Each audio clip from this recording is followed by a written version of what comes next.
भारत में चौथी लहर के संकेत, बीजेपी को हराने का पीके फॉर्मूला,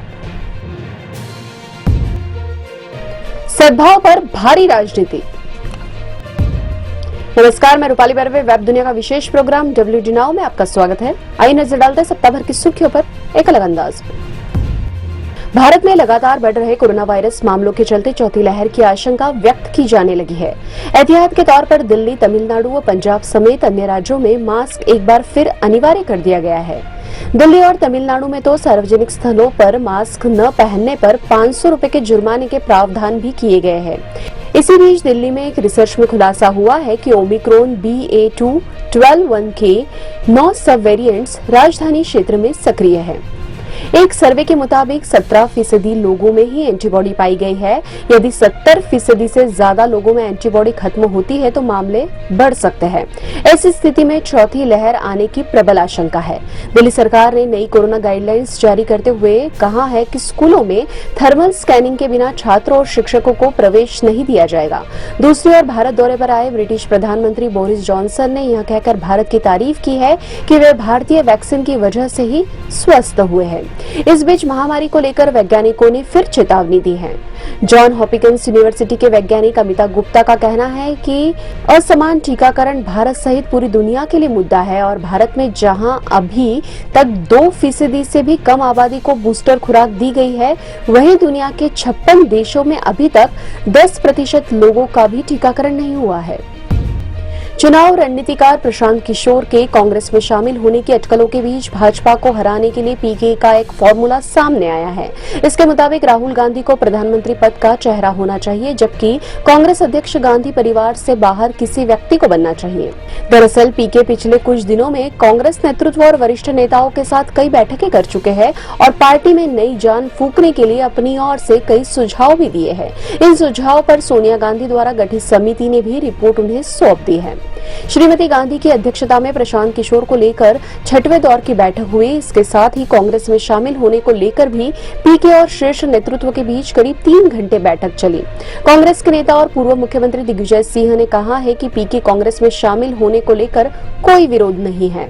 दूसरी ओर मध्य प्रदेश के पूर्व सीएम कमलनाथ ने यह कहकर मामले को हल्का करने की कोशिश की है कि हम किसी पर निर्भर नहीं रहते, हमारी खुद की तैयारी है और हम बीते 6 महीने से मेहनत कर रहे हैं। इस बीच नीतीश कुमार का राबड़ी देवी की इफ्तार पार्टी में जाना सुर्खियों में है। इस घटनाक्रम को भी पीके से जोड़कर देखा जा रहा है।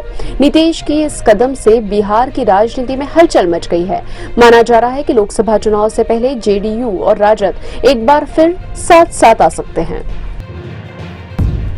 दिल्ली के जहांगीरपुरी में हनुमान जयंती के मौके पर हुई सांप्रदायिक हिंसा का मामला अभी पूरी तरह शांत भी नहीं हुआ था कि उधर राजस्थान के अलवर में एक मंदिर को गिराने को लेकर नया बवाल खड़ा हो गया है।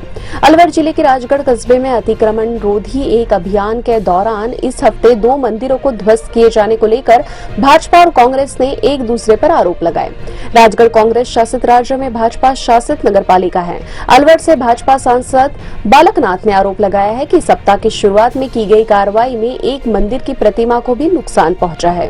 भाजपा के राज्यसभा सदस्य किरोड़ी मीणा शुक्रवार को राजगढ़ पहुंचे और मंदिर गिराए जाने के खिलाफ पुलिस थाने के समक्ष धरने पर बैठ गए। भाजपा का दावा है कि यह मंदिर 300 साल पुराना था। वहीं कांग्रेस का कहना है कि मंदिर गिराने का फैसला भाजपा शासित राजगढ़ नगरपालिका का है। भाजपा अध्यक्ष सतीश पूनिया ने कहा कि लोगों को पता है कि ये सभी कार्रवाई राज्य सरकार के इशारे पर ही की जा रही है।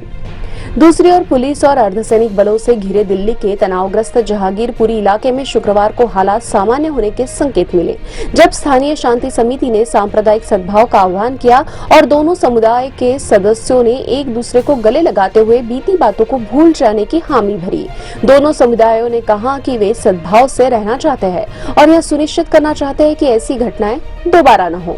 हालांकि कई निवासियों ने शिकायत की है कि आवाजाही पर लगाए गए प्रतिबंधों के कारण अपनी दुकानें नहीं खोल पा रहे हैं या काम पर नहीं जा पा रहे हैं, जिससे उनकी आजीविका पर प्रतिकूल असर पड़ रहा है। जहांगीरपुरी में ज्यादातर निम्न आय वर्ग के लोग रहते हैं, जो आमतौर पर कारखानों में काम करते हैं या छोटे व्यवसाय चलाते हैं, जैसे वाहनों की मरम्मत और कबाड़ का व्यवसाय करने वाली दुकानें।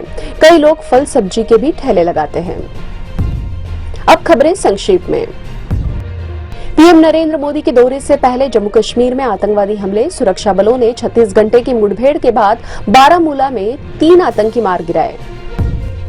भारत में स्वागत से अभिभूत ब्रिटिश प्रधानमंत्री बोरिस जॉनसन ने कहा कि धन्यवाद मेरे दोस्त नरेंद्र, सचिन तेंदुलकर और अमिताभ जैसी फीलिंग आ रही है। दिल्ली एनसीआर के गौतम बुद्ध नगर में बिना मास्क घूम रहे 100 से अधिक लोगों पर जुर्माना लगाया गया। कर्नाटक में हिजाब की अनुमति नहीं मिली तो 2 छात्राओं ने परीक्षा छोड़ी, मुख्यमंत्री ने बताया छोटी मोटी घटना।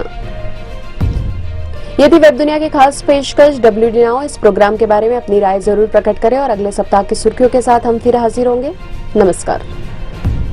वेब दुनिया की सभी से अपील है कि भीड़ भाड़ से बचें, मास्क पहने व सैनिटाइजर का इस्तेमाल करें, साथ ही सोशल डिस्टेंसिंग का पूरा पालन करें।